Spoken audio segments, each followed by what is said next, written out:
If you're writing nursing council this November, or you know of anyone writing nursing council this November, then this video is for you. Wait. The reason why many of you would discard your patients at the end of any procedure is because you are seeing the patient as a mannequin. You're already tense and then you are willing to discard the mannequin.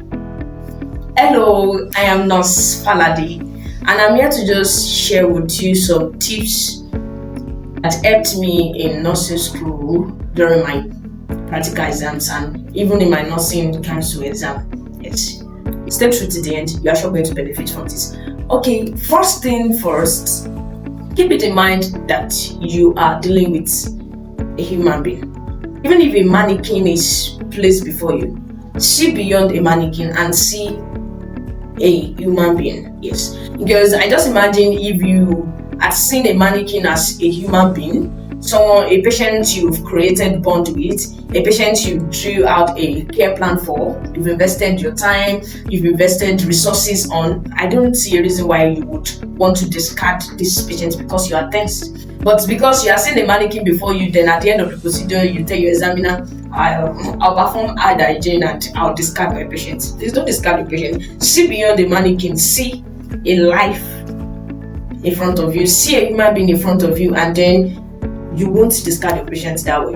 Another thing the examiners are looking for in any practical exam is how clean you are and how good you are at maintaining sterility in the hospital. Yes, you are in the ward environment, you are in a ward where different patients are in, different patients with different illness or different disease now. Then how clean are you?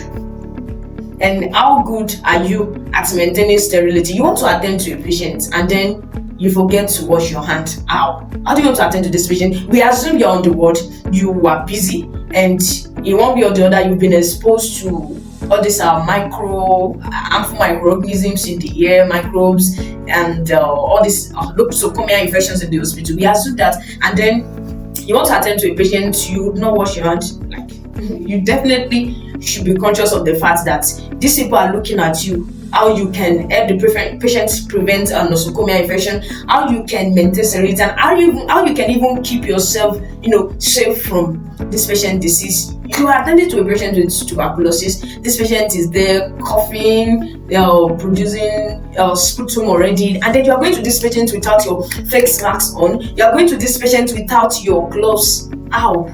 Are you protecting yourself? No. Are you protecting this patient? No.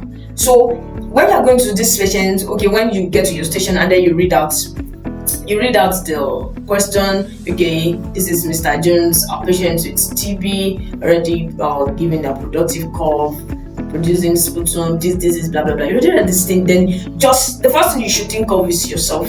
How am I going to protect myself from this patient? It is very important. Your safety first. Now, you protected yourself, okay, by wearing our face masks. You protected yourself, you're going to put on a glove, definitely. So looking at this patient, how do you help this patient? How do you prevent this patient from having nosocomial infection, from contacting other infection that this patient does not have? So you are going there with that mindset, and then the first thing you're doing is you're washing your hand, you're performing hand hygiene, you're wearing your glove, and then you move closer to this patient to do whatever you want to do. When you keep it in mind that the examiners are looking at how clean you are, how sterile you are, you want to do a thing for a patient, look at this, whatever procedure you are doing, remember that you have to perform hygiene, you have to wash your hand. Whatever procedure you are doing, you have to make sure that this patient is not infected. You are not introducing microorganisms to this patient. You are trying as much as possible to be sterile, to just help this patient prevent nosocomial infection. Keep that at the back of your mind. It's going to help you.